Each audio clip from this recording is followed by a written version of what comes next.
My name is Dr. Amulya Rao, and I am the chairperson of FICCI FLO Chennai. We are the women's wing of the Federation of the Indian Chamber of Commerce and Industry. Our mission is the holistic development and empowerment of women. We work at all levels of the spectrum, from grassroots skilling to scaling of businesses, and also empowering women at the director level and in leadership roles. We are focused on both traditional sectors like agriculture, textile, and handlooms, as well as sectors of the future, which include AI, digital economy, green tech, and the circular economy. Our work synergizes AI, digital, and financial literacy, along with startup and mentorship. In this way, we don't work standalone, but we build a scalable ecosystem. A key priority this year is the automobile and mobility sector, which is the cornerstone of the Tamil Nadu economy. We will be working at all levels to try to increase women's participation through shop floor networking, as well as increasing women in this industry. Our goal is clear: to create a strong pipeline of women who don't just participate, but who also lead. In aligning with government's Viksit Bharat program, we remain committed to enabling women with skills, opportunities, and leadership, driving not just individual success, but creating a systemic and long-term success. I don't know. In between I goofed up, but I think it's okay. Yeah. Okay. Next, Nancy or Asha, come. Hi, I'm Asha Ravi, Vertical Head of Handlooms and Handicrafts FLO 26-27. The Handlooms and Handicrafts vertical this year is guided by a clear mandate to preserve and promote India's rich artisanal heritage while creating sustainable market linkages for women-led enterprises. A key highlight is our FLO Bazaar called Nayanam, happening on July 24th and 25th. It's a curated platform bringing weavers and artisans from across the country directly to consumers, expanding their market reach and strengthening their livelihoods. In Tamil Nadu, we will support Zans with digital and financial literacy, while also positioning local crafts as meaningful contemporary gifting options. We will bring learning to life through a textile trail to Kanjipuram and a 4-day immersion in Kutch alongside expert-led sessions on textiles and heritage.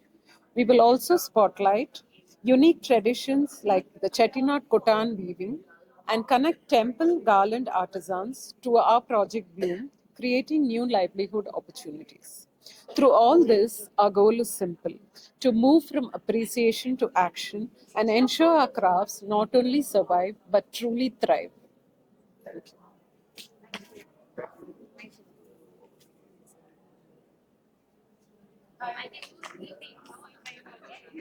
Sorry. Yes, yes. You will not need a retake. Start? Good evening. The Artificial Intelligence and Digital Literacy vertical at FLO Chennai is driven by a simple mission: to ensure that no woman is left behind digitally. From grassroots to the boardroom level, we aim to equip every woman with the tools, knowledge, and confidence to thrive in a digital world. This year, we aim to focus on 3 key groups. At the grassroots level, we want to empower women with digital skills. This includes using smartphones, setting up Google accounts, and making UPI payments while also navigating the internet safely.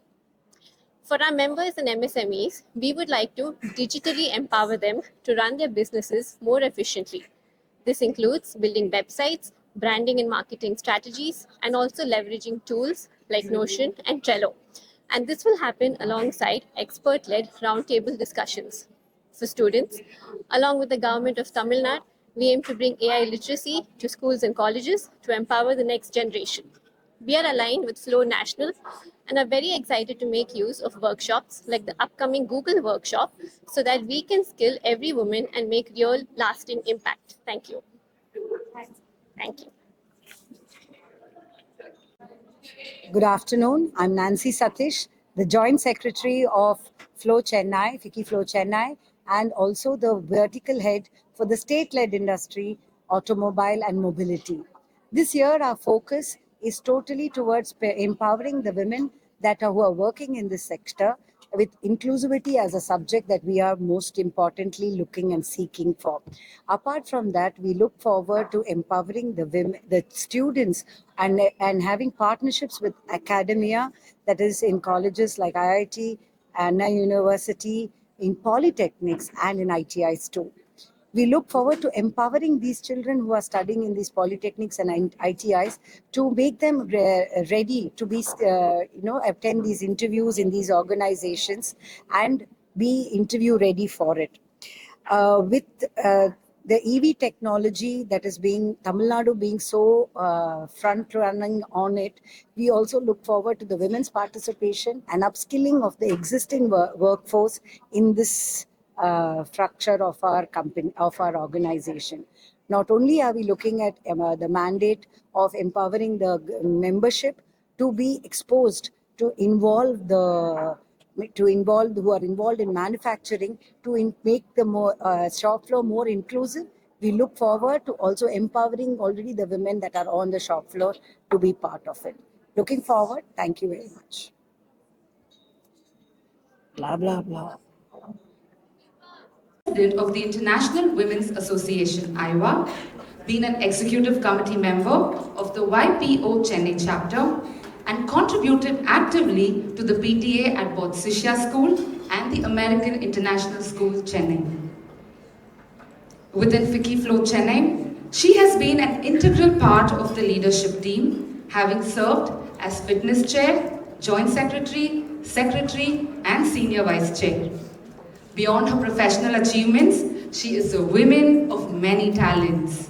A state-level bridge player, a state-level swimmer, a trained Bharatanatyam and a Kuchipudi dancer. She is also an avid reader, reflecting her deep passion for learning. Dr. Amulya Rao is truly a real reflection of leadership, excellence, and diverse passions.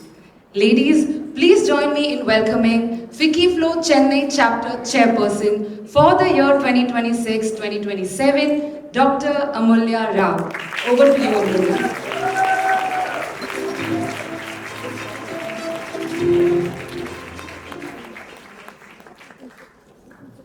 Good afternoon, ladies.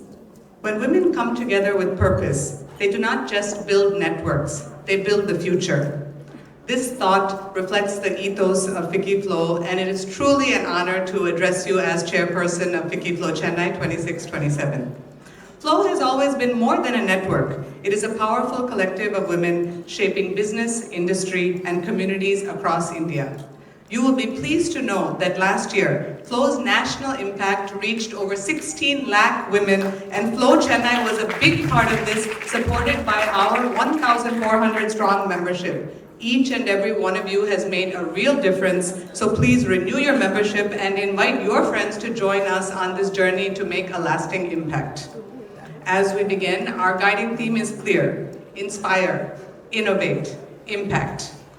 We will bring this theme to life through our various verticals. This year, FICCI FLO Chennai will engage with key sectors such as agriculture, AI, and the automobile industry, creating access, awareness, and opportunities for women to participate and lead.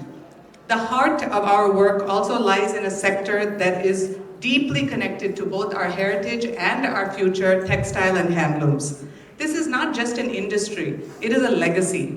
It represents craftsmanship, sustainability, and the strength of women-led enterprises across generations. From artisans to entrepreneurs, textiles create livelihood, preserve tradition, and offer immense potential for innovation and global relevance. At FLO Chennai, we aim to strengthen this ecosystem by enabling market access, encouraging design innovation, supporting entrepreneurship, and creating meaningful conversation that connects tradition with modern enterprise. It is especially meaningful that today's inaugural session aligns so closely with this vision. We are delighted to have with us Ms. Jayanti Reddy, an entrepreneur whose journey and deep engagement with textiles beautifully aligns with FLO ethos. Her work reminds us that passion, much like leadership, is rooted in clarity of vision, courage in choice, and consistency in execution. In an ever-evolving world, it is this balance of tradition and forward thinking that truly defines her impact. Through her experience, we hope to gain not only insights into the world of textile and design, but also a deeper understanding of resilience, reinvention, and the power of staying authentic to one's vision. As Coco Chanel once said, in order to be irreplaceable, one must be different. This statement defines both fashion and leadership. I hope today's conversation inspires each of us to embrace our individuality, lead with conviction, and create a legacy that is truly our own. Thank you.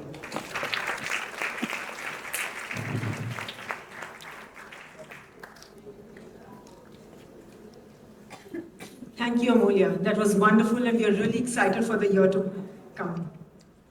And now I would like to,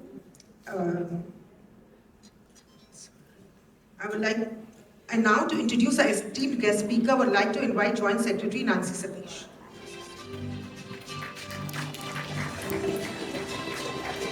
The woman behind the label. So before I start, I want to ask the audience, I mean, I kind of gave it away, but do you know what designer I'm wearing? So, but a lot of you may have been surprised because this is not what we associate today with Jayanti Reddy. But this is, you know, one of your more original vintage pieces, if I may say so. You're right. So let's start there. So what inspired you, you know, to start the fashion label, especially given that you have a business background, you don't have a fashion background? Right. So I honestly didn't think I would start a fashion label. It almost happened very, very organically. I graduated from college, came back to India. I actually worked with my dad in distribution and real estate for a year, and I think I very soon realized that it's not something I saw myself doing long term. At the same time, I was always deeply passionate about fashion, about clothing and textiles. Being from Hyderabad, raised in Hyderabad, we were always surrounded by the beautiful Nizami culture. It was so beautiful in itself, it was so nuanced, and it never felt excessive in any way. So I think that's something that subconsciously stayed with me, and that's where everything began. Was there like a specific moment when you said, okay, I am going to build this luxury brand? I mean, was it a very calculated decision or did it happen more organically? It definitely happened organically, but if I had to think of one moment, there was a time when there was actually a Tarun Telyani fashion show in Hyderabad at the Falaknuma Palace, and my mom was wearing one of these kind of tunics, actually, the one that you're wearing. This was almost, I think, only about 2 years into starting the label, and Tina Telyani walked up to her and said, "Where's this from and who's the designer? I want to, you know, source it for our multi-branded store." High praise indeed. So I was really excited, and she was highly encouraging. She said, "You have to send us a collection immediately," and in a few months we did, and I think after that there was no looking back. It was perceived very well with everyone. So obviously you have evolved, I mean, over the years, but how did you define sort of your brand DNA? Like what was the ethos behind it? I mean, you started off much more simple, and obviously you have now grown into one of the premier luxury brands. So tell us a little bit about how that evolution came about. So it actually took me quite a long time to develop a brand DNA. Initially, of course, we were experimenting a lot with silhouettes, with fabrics, with textures, with embroidery. And today, if I saw a rack of my clothes on a stand, everything would just look different from the other. But I think over the years, it was quite evident. And you know, when a random person sees an outfit in a party and they say, "Oh, that's a Jayanti Reddy," it made me realize that we actually developed the DNA. And another important thing is that I work very closely with Indian crafts and textiles, and I always, I think from the beginning, tried to add a modern twist to it, and I think that's something that stuck with the brand for long. Yeah, that segues into my next question, which is about working with artisans. So where did you start? You started by finding artisans, or by the branding, or finding buyers, or retail strategy? I mean, there's so many components to it. So where was the beginning, or it was, you know, all happening at the same time? So I started in a very, very small way. We had one little tailor who used to do our basic alterations, and we started in one small store with, one tailor, one master, and we started experimenting with silhouettes, with drapes, and like I said, I'm not formally trained in fashion, so everything happened very differently. I can't even sketch to save my life. So, we would literally put fabrics up, and I would explain everything through word of mouth. And yeah, that's how it began. And then slowly, I think we started expanding our team, and things fell into place. So you don't have a background in fashion, as you readily admit, but you do have a background in business. So how do you think that helped, the brand take off? That actually really helped me, and I think it continues to do so. I think it gave our brand a lot of structure. Of course, initially I was just more interested in the whole creative part of building a brand, but I think the business aspect, whether, after the brand started growing to a certain extent, we started supplying to stores and stuff. The business side of things came into place, whether it was costing, managing inventory, managing production, timelines and everything. So even today on a day-to-day basis, I think I spend the least amount of time in designing and being creative. Most of my time goes in managing all these other things, which is the business side of things, and I think both of them go hand in hand, and it's almost impossible to sustain or create a proper brand without having the business side of things to it. So true, and I mean, not that everybody can design either, but as you rightly said, to build a brand in any sphere, definitely the business background, I think, is what has been super helpful. So tell us some of the early milestones. Of course, you said it started out with, Tina Tahliani, recognizing your brand, but after that, there must have been some significant milestones along the way that you still remember. 100%. One of the major ones I'd say was Lakme Fashion Week. I remember multiple seasons we'd applied, gotten rejected, but I think after 4 times of applying, I got through, and I went through the, very organic process of going through. I never used influence or anything, so it was super exciting when I got accepted into Lakme Fashion Week. It obviously put the brand on a different level, and I did multiple seasons, so that was one of the biggest milestones. If I had to think of a few more, the other one would be, I think, expanding our retail space to, expanding into multi-designer stores. Of course, we started with Ensemble, but once we got into Organ and all these other ones, that really helped us. And beyond that, I think I'd have to say it's opening our own flagship stores. Hyderabad was home, and that, felt very naturally. I had to do that, but other than that, we have 2 stores now in Delhi and Bombay, and I think that's been one of the biggest steps. Any specific one event that you consider the actual turning point to scaling the brand? I think I'd have to say it was India Couture Week. It's like she said, it's one of the biggest platforms and only the biggest designers do it. So to get through that, I think really has pushed our brand to the next level. People perceive it as one of the top brands now, so that's definitely one of those turning points. Congratulations on that. So you have obviously expanded your brand, as you've been growing, into pret, accessories, menswear also, so this was again very organic, or how did you sort of decide, or each time did you decide, okay, this is the season that we're going to, expand? And also once you have reached a certain level, were you pretty sure that now, okay, all of these are, just sort of going to succeed anyway, or there's any tension when you're creating a new, moving into a new line? Definitely not. This also happened very gradually and naturally. Initially, when I started, I did a lot of these tunics, what you're wearing. In fact, these were meant for people. You could wear them to airports, you can wear them to work. They travel very easily, they don't crush.